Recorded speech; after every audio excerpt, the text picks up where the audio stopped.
Pai das misericórdias e Deus de toda consolação, ouvi-nos. Que bom nos encontrarmos no programa O Pai das Misericórdias, fazendo essa comunhão profunda entre o santuário e sua casa e o santuário, para que juntos nós nos possamos unir cada vez mais a Deus, entender o sentido da nossa existência, compreender a realidade da vida matrimonial, dos esposos, dos filhos. Há muita coisa que nós precisamos dar ouvidos, nós precisamos aprender para encontrar a solução, para encontrar o entendimento e para poder viver melhor. Nós muitas vezes ficamos presos no problema e não conseguimos enxergar nada além do problema.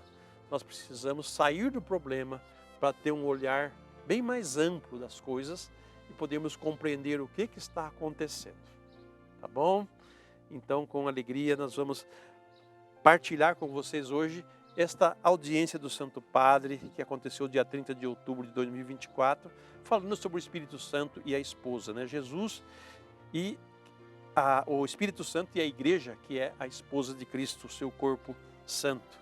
E dentro dessa reflexão, também falarmos da consagração que nós recebemos do Espírito Santo. Nós somos consagrados, né, pelo Espírito Santo no matrimônio, né? Deus nos consagrou ali também na união matrimonial, dando ao casal, aos esposos, a santidade para viver essa vida nova em Cristo Jesus. E agora nós vamos trabalhar sobre o crisma, que é o sacramento do Espírito Santo. Aquele sacramento que depois de fazer a primeira Eucaristia, nós levamos, você precisa fazer crisma, filha, não pode ficar sem crisma, sabe? Aí o filho vai emburrado, às vezes contrariado, fazer a crisma e depois que recebe a crisma, é como se fosse exorcizado da igreja, né? Aí some, não aparece mais. Bom, já fiz a primeira comunhão, já fiz a crisma, agora não tenho que fazer mais nada, tchau, vou viver minha vida. Não é isso daí, não. O sacramento da crisma que nós recebemos é um sacramento de maturidade. Quando nós recebemos o Espírito Santo para viver a vida nova em Cristo. Não é simplesmente receber um sacramento por receber, mas ele tem uma ação em nossa vida. Então, o que o Papa hoje vai trazer para nós esta reflexão. Ele toma Coríntios 2, a segunda carta aos Coríntios, capítulo 1, 21 a 22. Ora, quem nos confirma a nós e a vós em Cristo e nos consagrou é Deus. Ele nos marcou com o seu selo e deu aos nossos corações o penhor do Espírito. São Paulo escreve na segunda carta aos Coríntios: é o próprio Deus que nos confirma convosco em Cristo, que nos marcou com o seu selo e deu ao nosso coração o penhor do Espírito. Fecha aspas. O penhor do Espírito, o tema do Espírito Santo como selo real, como marca que identifica-nos com Deus, com Cristo, marca as suas ovelhas, está na base da doutrina do caráter indelével, conferido por esse rito. Com o passar do tempo, o rito da unção configurou-se como sacramento de pleno direito, assumindo formas e conteúdos diferentes nas várias épocas e nos diversos ritos da igreja. Não é este o lugar para repercorrer esta história tão complexa. O que o sacramento do crisma é na compreensão da igreja, parece-me que é descrito de modo simples e claro. Pelo Catecismo dos Adultos da Conferência Episcopal Italiana, ele diz assim: a confirmação é, para cada fiel, o que o Pentecostes foi para toda a igreja. Ela revigora a incorporação batismal em Cristo e na igreja, e a consagração à missão profética, real e sacerdotal. Comunica a abundância dos dons do Espírito. Portanto, se o batismo é o sacramento do nascimento, o crisma é o sacramento do crescimento. Por isso, é também o sacramento do testemunho, pois está intimamente ligado a maturidade da existência cristã. Então vejam, o sacramento do crisma, que os nossos jovens receberam, ele infunde em nós um tempo novo, um tempo de crescimento. Como diz o Papa aqui, né? A crisma é o crescimento, né? A consagração à missão. Ele revigora e incorpora, ele revigora a incorporação batismal em Cristo e na Igreja e a consagração real e sacerdotal.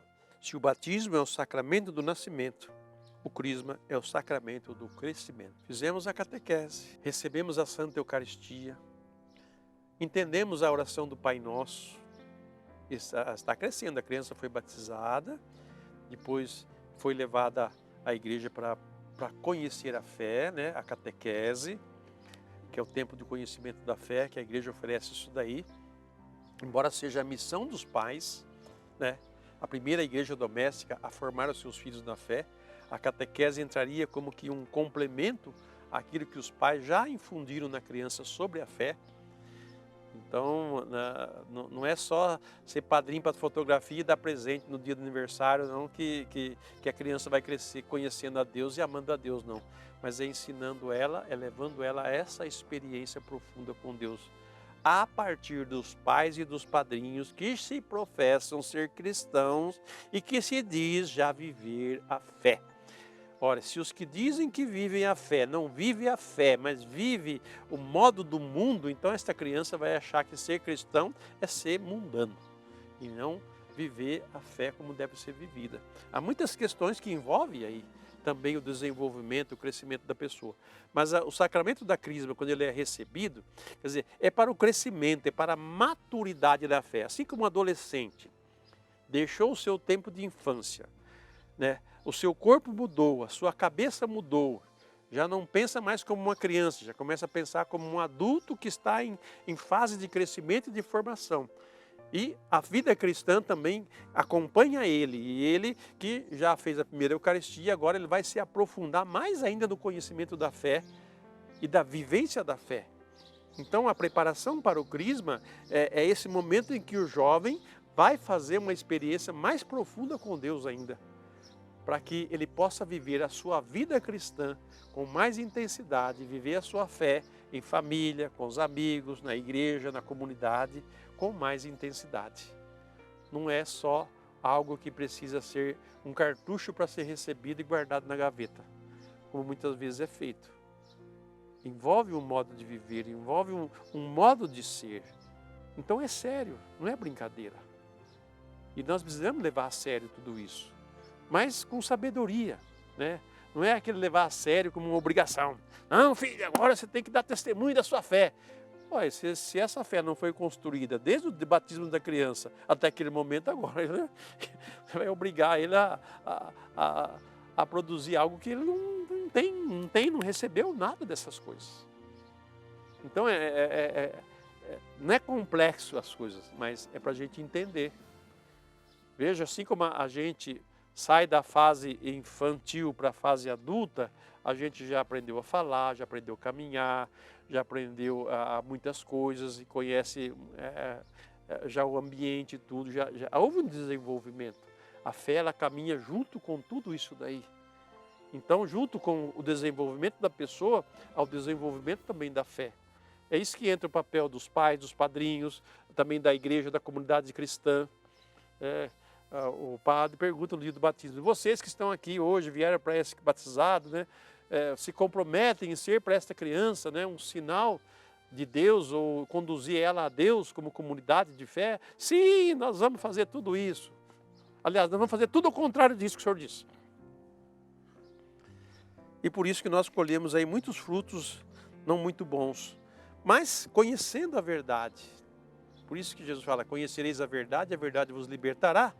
Mas conhecendo a verdade das coisas, nós mudamos o nosso modo de lidar com elas, de conduzir elas. Eu gostaria que muitos catequistas, que muitos pais, muitos padrinhos enxergassem isso, para que realmente conduzisse os seus filhos, a sua família, a essa maturidade da fé, a esse crescimento, esse desenvolvimento, porque o Espírito Santo ele vem para dar força para nós vivermos com mais intensidade o Evangelho. Ele não é uma mágica que depois de aplicada age por si mesmo, né? Não, é a participação nossa. Há uma comunhão nossa com Deus. Se não há essa intimidade nossa com Deus, o Espírito Santo fica lá, né, esperando a gente manifestar alguma coisa, né? A hora que você deixar eu agir, ou a hora que você quiser me escutar, ou a hora que você precisar de mim, eu estou aqui. Então, não deixe o Espírito Santo aí de braços cruzados esperando, né, que ele faça por si mesmo as coisas. Deus não obriga ninguém, portanto, as coisas acontecem num ato de liberdade, em uma liberdade consciente, numa liberdade que sabe o que faz e para onde vai. Vamos colocar nas mãos de Deus, você que já foi crismado, já recebeu o crisma, é bom você repensar, o que eu aprendi no crisma? E o que eu estou na minha vida cristã, católica, vivendo o meu crisma? E busca lá as informações, retoma, e para que você possa crescer. Então vamos pedir ao Pai das Misericórdias, vamos rezar a Ele pedindo esta graça de nós nos abrirmos ao Espírito Santo, de renovar em nós esse crisma que nós recebemos.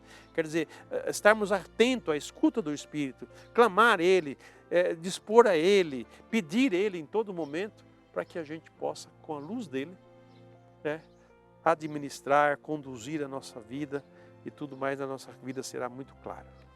Rezemos. Pai das misericórdias e Deus de toda consolação, ouvi a súplica confiante que vos apresentamos neste momento. Acolhei este povo que vem, cheio de fé e esperança ao vosso santuário. Consolai os aflitos, socorrei os necessitados, enxugai as lágrimas aqui derramadas, amparai os fracos e recebei em vossos braços paternos estes filhos pródigos que voltam para vós. Dai-nos a graça de sermos instrumentos da vossa misericórdia na vida dos nossos irmãos, para que assim o vosso nome seja amado em nossa família e em nossa nação. Tudo isso vos pedimos por vosso Filho Jesus Cristo, que convosco vive e reina na unidade do Espírito Santo. Amém.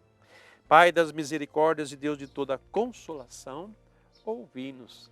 Desça sobre vós, sobre a vossa casa e a vossa família, a bênção do Deus misericordioso, Pai, Filho e Espírito Santo. Amém.